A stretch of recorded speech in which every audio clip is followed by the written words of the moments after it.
पंजाब और खैबर पख्तूनख्वा में इलेक्शन के लिए सुप्रीम कोर्ट का खुद नोटिस केस पर समाअत हो रही है। सदर का जो इख्तियार है इलेक्शन की तारीख देने से मुतालिक वो विफाक नहीं बल्कि सूबों तक सिर्फ महदूद है। तहाँ आर्टिकल 112 का हवाला जो है वो दिया गया है जिसमें गवर्नर के जो इख्तियारात हैं उसको मैकेनिकल करार दिया गया था। पीडीएम सरकार ने हाथ खड़े कर दिए हैं और उन्होंने अदालत पर वाजे कर दिया है कि 90 रोज में इलेक्शन नहीं हो सकते। अटॉर्नी जनरल पाकिस्तान ने ऑफिशियली अनाउंस की है जो हुकूमत का मौक़िफ़ है। उन्होंने वाज़ेह तौर पर 5 जजेस के सामने ये मामला रख दिया है कि 90 रोज में इलेक्शन नहीं हो सकते।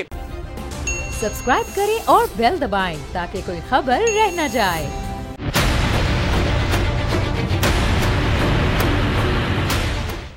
ब्रेक के बाद आपको फिर से खुशामदीद कहते हैं। पंजाब और खैबर पख्तूनख्वा में इलेक्शन के लिए सुप्रीम कोर्ट का खुद नोटिस केस पर समाअत हो रही है। क्या आर्टिकल 1123 के तहत गवर्नर अज खुद असम्बली तहलील कर सकता है? ये जस्टिस मंसूर अली शाह ने इस्तफसार किया। इस वक्त आपको बताएं कि समाअत चल रही है और जो सदर और गवर्नर का आईनी इख्तियार है उससे मुताल्लिक बात हो रही है। दौरान समाअत अदालत की तरफ से ये कहा गया है कि साल 1976 के मुताबिक उस टाइम में किसी को आईनी इख्तियार नहीं था। सदर या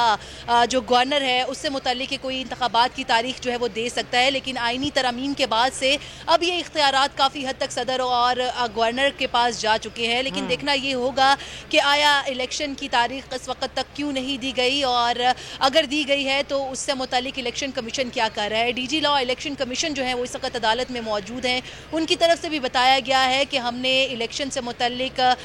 जो स्टाफ था उससे मांगने से मुतालिक भी पेशरफ की, जिस पर चीफ जस्टिस ऑफ पाकिस्तान की तरफ से कहा गया कि हमारे नॉलेज में है कि आपने हाई कोर्ट से इलेक्शन से मुतालिक स्टाफ मांगा जिस पर इनकार किया गया। ताहम 1976 का जो आइन है उससे मुतालिक भी बहस इस वक्त अदालत में हुई जिसमें यह बताया गया है कि उस वक्त के आइन के तहत इलेक्शन से मुतालिक जो इख्तियारात थे वो सदर और गवर्नर की हद तक नहीं थे, लेकिन आईनी तरमीम के बाद से अब ये इख्तियारात जो हैं वो काफ़ी हद तक सदर और गवर्नर के पास हैं। इस वक्त जस्टिस मुनीब अख्तर ने दौरान समाअत इसी आईनी इख्तियार के ऊपर सवाल उठाया और कहा कि जो सूबे हैं उसकी हद तक जो गवर्नर का इख्तियार है उसको भी देखा जाएगा, जबकि सदर का जो इख्तियार है इलेक्शन की तारीख देने से मुतालिक वो विफाक नहीं बल्कि सूबों तक सिर्फ महदूद है। ताहम इस वक्त एक बार फिर से जो सुबह के औकात में समाअत शुरू हुई जिसमें अभी तक इस बात का तयन जो है वो किया जा रहा है, आईनी तौर पर कानूनी पैरामीटर्स को देखा जा रहा है कि किस तरह से असेंबली की तहलील में गवर्नर जो है उसका क्या किरदार है और इलेक्शन की तारीख देने से मुतालिक। बिल्कुल नीलम, ये बताएं अभी आर्टिकल जो 112 की बात की जा रही है उसकी ज़ेल शेख 1 की बात की जा रही है, जिस पर जस्टिस मंसूर ने इस पर इस्तफसार भी किया है, कुछ सवालात भी उठाए, उस हवाले से बताएं ज़रा हमारे नाज़रीन को।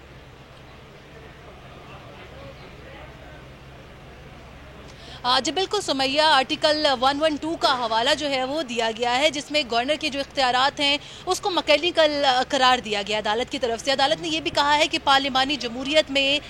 जो गवर्नर है उसका किरदार है जो कि बिल्कुल पोस्ट ऑफिस की तरह है। ताहम एक अहम किरदार है जो कि 1976 के बाद से जो आईनी तरमीम है उसके बाद से एक तरह से इसको मजबूत किया गया है गवर्नर के इख्तियार को, लेकिन इस इख्तियार को कब और कहाँ इस्तेमाल करना है इसकी जो आईनी पेचीदगी है उस पर बात की जा रही है। इस वक्त आपको बताएं कि जस्टिस मुनीब अख्तर ने इस हवाले से बड़े अहम रिमार्क्स दिए। आइन और कानून का हवाला देते हुए उनकी तरफ से ये कहा गया है कि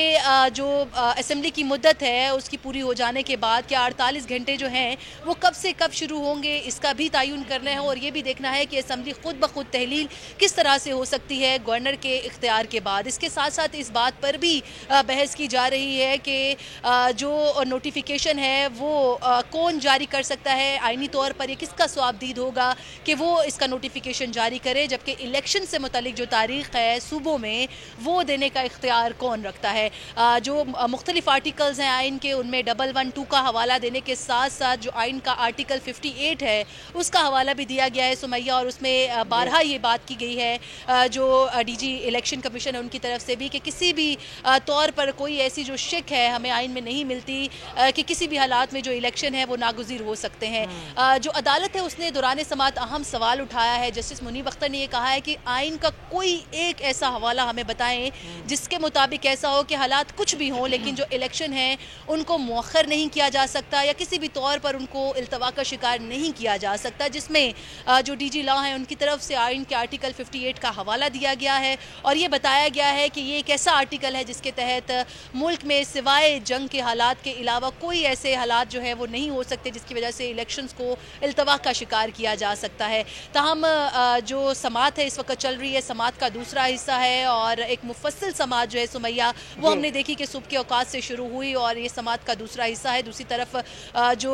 इब्तदाई समाअत थी उसमें आपको बताएं कि जो इस वक्त जो बेंच बैठा हुआ है 5 रुकनी बेंच, उसके हवाले से चीफ जस्टिस ऑफ पाकिस्तान ने अहम रिमार्क्स के दौरान ये भी कहा है कि ये मामला इंतहाई हसास नौयत का है, इंतहाई अहमियत का हामिल है। कोशिश ये की जाएगी कि कल जो आने वाला कल है उसमें 9:30 बजे के करीब जो है समाअत उसको शुरू कर दिया जाए और ये भी कोशिश की जाएगी कि कल के कल ही इस मामले को निपटाया जाए, कल के कल ही कोई ना कोई फैसला सुनाया जाए। जी सही नीलम अरशद, आप हमें आगाह कर रही हैं। अब भी है जो वक्त है अमूमी तौर पर 9 to 5 का वो ख़त्म हो चुका है और 5 बजे के बाद भी इस वक्त इस केस की समाअत जारी व सारी है और कल के हवाले से भी कहा गया कि कल 9:30 बजे इस केस की समाअत का आगाज़ करेंगे और कल ही इसको निपटाएंगे। लेकिन इस वक्त जो है वो बड़े अहम सवालात अदालत में उठाए जा रहे हैं कि गवर्नर के आइनी इख्तियारात के हवाले से और असम्बली की तहलील के हवाले से। अब देखना यह कि इस पर मामलात किस तरह से आगे बढ़ते हैं। लेकिन बहरहाल जो अदालत के सामने जो मामला है वो है इलेक्शन की तारीख देने के हवाले से कि कौन और कैसे इलेक्शन की तारीख दे सकता है। तो सुबह से हम आपको मुसलसल इस हवाले से आगाह कर रहे हैं कि इस केस की समाअत में क्या अपडेट सामने आ रही है। नीलम अरशद, एक चीज़ यहाँ पर आपसे जानना चाहेंगे, बैरिस्टर अली जफ़र के दलाइल मुसलसल जारी हैं, जो जवाबी दलाइल के लिए वकला जो है वो उनका आज किसी की आगाज़ नहीं हुआ, किसी की बारी नहीं आई है।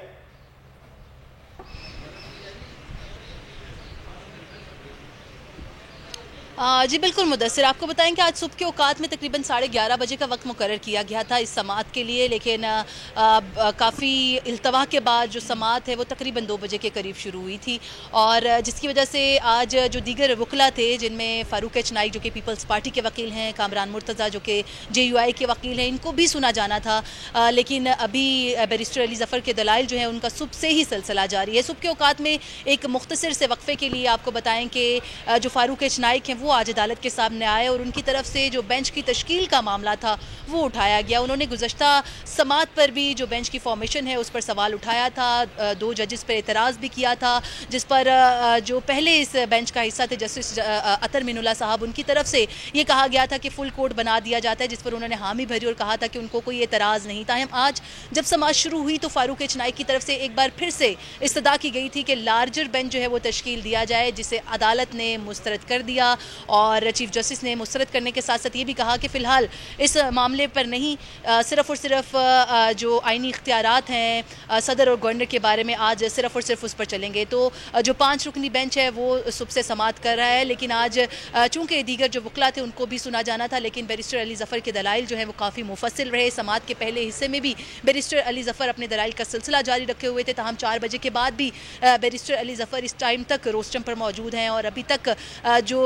गवर्नर की आइनी स्वाबदीद है असेंबली तहलील करने से मुतालिक और इलेक्शन की तारीख जो है अनाउंस करने से मुतालिक, उसी पर बात जो है वो चल रही है। इस वक्त अदालत के सामने 3 चीज़ें बड़ी अहम हैं। जो सबसे अहम नुक्ता है वो असेंबली की तहलील से मुतालिक है, दूसरा इसके नोटिफिकेशन से मुतालिक, जबकि तीसरा जो नुक्ता है वो तारीख देने से मुतालिक है कि इलेक्शन की तारीख जो है वो देने का इख्तियार इस वक्त में, जिसमें असेंबली तहलील हो चुकी हैं, 90 दिन का वक्त है, जिनमें से कुछ वक्त जो है वो गुजर चुका है, तो इस वक्त में कौन जो है इस चीज़ का जिम्मेदार है कि इलेक्शन की तारीख देता। हम जो मुख्तलिफ आईनी शिक्के हैं उनका हवाला दिया जा रहा है, जिसमें डबल 1-2 जो है उसके साथ साथ दोनों पर बात हुई है और उस पर भी जो रिमार्क्स हैं चीफ जस्टिस के वो भी बड़े इंपॉर्टेंट है, जो आप इससे पहले ही बता रही थी। इस वक्त बताएं आपको कि दौरान समाअत अहम रिमार्क्स के दौरान जो सदर और गवर्नर के आइनी इख्तियारात हैं इलेक्शन से मुतालिक उस पर बहस हुई और इस वक्त आपको बताएं कि दौरान समाअत ये भी कहा गया है कि देखा जाएगा कि गवर्नर जो है वो किससे मुशावरत करने के बाद कोई ना कोई जो तारीख है वो देता है, लेकिन ये भी देखना होगा कि इलेक्शन कमीशन जो है वो पूरा शेड्यूल जारी करती है। इस वक्त ब्यूरो चीफ बोल न्यूज़ सदीक जान आ चुके हैं, उनसे बात करते हैं और उन्हीं से पूछते हैं कि जो पूरी सूरत हाल थी आज की अदालती कार्रवाई की वो क्या थी। जी सर, ओवर टू यू। जहाँ पे ये मामला ख़त्म हुआ है वहाँ से शुरू कर लेते हैं। और मामला यहाँ पर ख़त्म हुआ है कि अटार्नी जनरल पाकिस्तान ने वाज़े कर दिया है कि 90 दिन में इलेक्शन नहीं हो सकते। Attorney general Pakistan barrister Shahzad Elahi जो वफाकी हुकूमत की तरफ से पेश हुए, उन्होंने वाज़े कर दिया है कि 90 रोज़ में इलेक्शन नहीं हो सकते। और उन्होंने कहा कि ऑलरेडी हम जो इलेक्शन एक्ट में जो बार है कि कितने दिन चाहिए इलेक्शन प्रोग्राम के लिए, तो हम उस बार को जो है वो क्रॉस कर चुके हैं। और उनका ये कहना है कि अगर आज भी इलेक्शन अनाउंस किया जाए तो 2 मई से पहले इलेक्शन नहीं हो सकता। वफाकी हुकूमत ने हाथ खड़े कर दिए हैं, पीडीएम सरकार ने हाथ खड़े कर दिए हैं और उन्होंने अदालत पर वाज़े कर दिया है कि 90 रोज में इलेक्शन नहीं हो सकते। और पीडीएम जो है उनकी जानिब से पहले भी मुसलसल ये कहा जा रहा था, हीले बहाने सारी चीजें चल रही थी, लेकिन अब अटार्नी जनरल पाकिस्तान ने ऑफिशियली अनाउंस की है जो हुकूमत का मौक़िफ़ है। उन्होंने वाज़े तौर पर 5 जजेस के सामने ये मामला रख दिया है कि 90 रोज़ में इलेक्शन नहीं हो सकते, क्योंकि उनका ये कहना है कि इलेक्शन एक्ट में जो शेड्यूल दिया हुआ है कि कितने दिन चाहिए होंगे इलेक्शन कमीशन को शेड्यूल देने में, कितने दिन कागजात नामजदगी के लिए होंगे, ये सारी चीज़ें उन्होंने कहा कि अगर उसको देखा जाए तो जिस दिन उन्होंने कहा कि सदर ने 20 फरवरी को तारीख दी थी, उस दिन भी 90 दिन में इलेक्शन नहीं हो सकते थे। वो ये कहते हैं कि आइन का आर्टिकल 254 जो ये कहता है कि अगर कोई आइनी रिक्वायरमेंट है उस टाइम में कोई चीज़ ना हो सके तो बाद में उस सारे टाइम को कंडोन किया जा सकता है। तो वो ये कहते हैं कि हम ऑलरेडी उसमें आ चुके हैं, आर्टिकल 254 में आ चुके हैं। और अटार्नी जनरल पाकिस्तान कहते हैं कि अब इलेक्शन जो है वो 90 रोज़ में नहीं हो सकते। ये वफाकी हुकूमत का मौक़िफ़ है, ये पीडीएम की 13 जमातों का मौक़िफ़ है। और अब अटार्नी जनरल पाकिस्तान ने कह दिया है, लेकिन अब देखना ये होगा कि कल जो है वो साथ एक और जो बड़ी डेवलपमेंट हुई है वो ये हुई है कि सदर पाकिस्तान की जानिब से, वैसे तो अटार्नी जनरल पाकिस्तान जो होते हैं वो नुमाइंदगी करते हैं, लेकिन अब जो वाज़े कर दिया सदर साहब के जो सेक्रेटरी हैं उन्होंने कि क्योंकि जो है वो जो अटार्नी जनरल हैं वो अपना मौक़िफ़ दे चुके हैं, तो इसलिए अब जो है सदर अब अलग वकील करेंगे। तो अब क्योंकि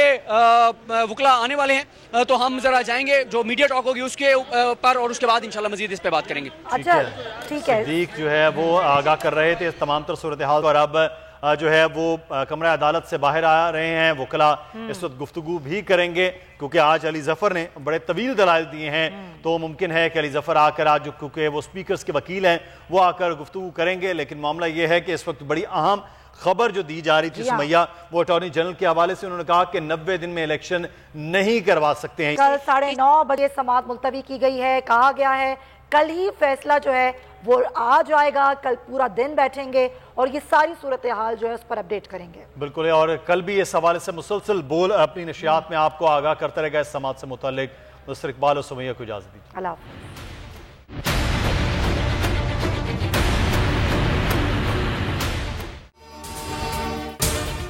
अगर आपको ये वीडियो पसंद आई है तो सब्सक्राइब करें और बेल आइकन पर क्लिक करें। इम्पोर्टेड हुकूमत और उनकी हवारियों की अदलिया के खिलाफ हर्जा सराई, मरियम नवाज की अदलिया और फाजिल जज साहिबान पर शदीद तनकीद। इस घिनौनी साजिश को बेनकाब करने पर बोल को एक दफा फिर नशरियात की बंदिश का सामना करना पड़ रहा है। बोल अदलिया की इज्जत के लिए खड़ा है और खड़ा रहेगा। सब्सक्राइब करें और बेल दबाएं ताकि कोई खबर रह न जाए।